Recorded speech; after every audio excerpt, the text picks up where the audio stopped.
Welcome to Mason-Dixon Acres. I'm Elena, and today I'm going to be sharing with you how to make a worm compost bin. This setup is super easy and it's perfect for if you live in a city or if you just want some really rich compost for your garden. We are Alex and Elena, a couple in our mid-20s working towards financial independence and self-sustainability. Follow our journey as we grow, build, fix, and learn the skills we need to get us there.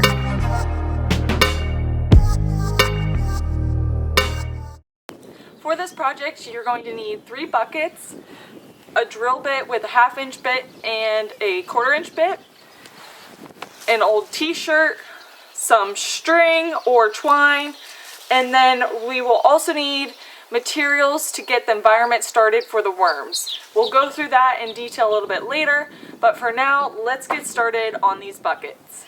Each bucket has a different purpose. So this first bucket is going to be the bottom bucket, and this is going to catch any excess liquid. This is going to be the second bucket, and we are going to drill 1/4 inch holes in the bottom. This is so that liquid can drain through it into the bottom.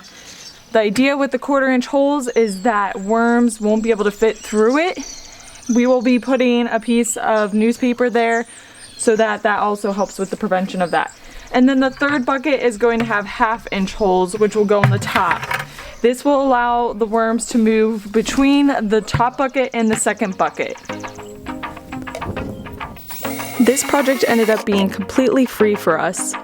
We were able to get the buckets for free from our friend who helps run an ice cream shop nearby. I highly recommend looking into bakeries or ice cream shops and seeing if they have any excess buckets that they would be able to give to you.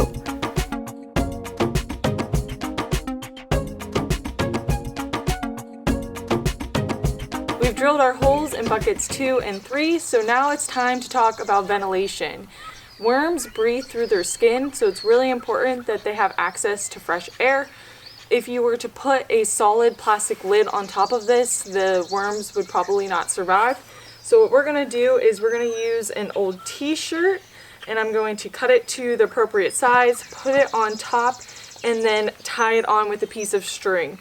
You can also use a plastic lid and cut out the center of the plastic lid, and so that it has this as a filter material, but it still has the seal from the plastic lid. The plastic lids that came with these buckets aren't really easy to get on and off, and so I want something where I can easily take this on and off and check on the worms. Another option would be to take a hole saw and cut holes into the lid of the bucket and then use some type of wire mesh filter.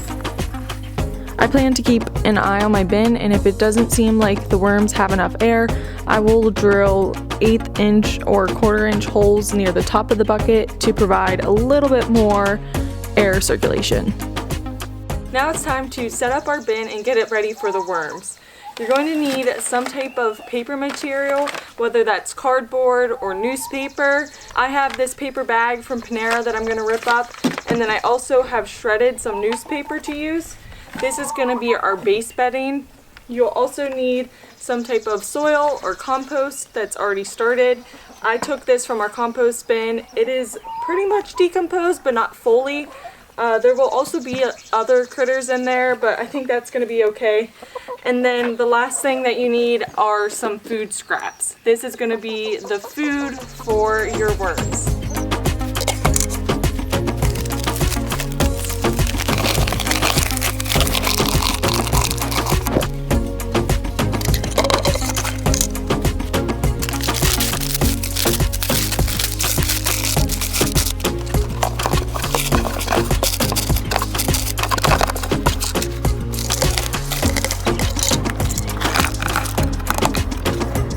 Our bin is all set up. All we have left to do is add some worms. For me, I'm actually going to go around the property and collect some worms myself, but if you were to order your worms, I recommend ordering them from Uncle Jim's Worm Farm. They have a great reputation, and they also have an awesome website full of information about composting with worms. So definitely check them out. Once you get your worms and you add them to your compost, you want to cover them with some of that soil that you put in there, and you also should take a piece of newspaper and dampen it and put it on top. When you add your worms, they're going to want to escape initially, so keep that in mind whenever you initially are getting started. This is normal, and don't get creeped out or anything. Just put them back into the bin and they'll eventually learn that that's their new habitat. Also, don't forget to put your lid on top, whether you use a hard lid with holes and some filters, or if you use a t-shirt like I'm using. Worms can eat majority of your food scraps. They can have coffee grounds, eggshells, they can have banana peels, broccoli, all of the leafy greens. There's a lot of things that they can have, but there's a few things they can't have. When you are feeding your worms, do not feed them any type of citrus, meat product, dairy product, any type of baked good, fats, oils, or spicy foods. They do not like any of these things, so keep them out of the worm compost bin. Another thing is that the worms aren't super crazy about slimy or smelly foods, so if your food has rotted to the point where it's starting to get moldy, slimy, and smelly, I would avoid putting that in your bin. Most importantly, it's better to underfeed your worms than to overfeed them, so when you're feeding your worms, I would recommend only giving them a little bit of food, see how they do, check on them, and then giving them more after that point. You don't want to overfeed your worms because the decomposition of the food itself is anaerobic, which is oxygen deprived, and that can be really bad for the worms. So don't overfeed them, keep an eye on them, start out with feeding them maybe every couple of days or maybe once a week and see how they do. Thank you so much for watching. I hope you enjoyed this video.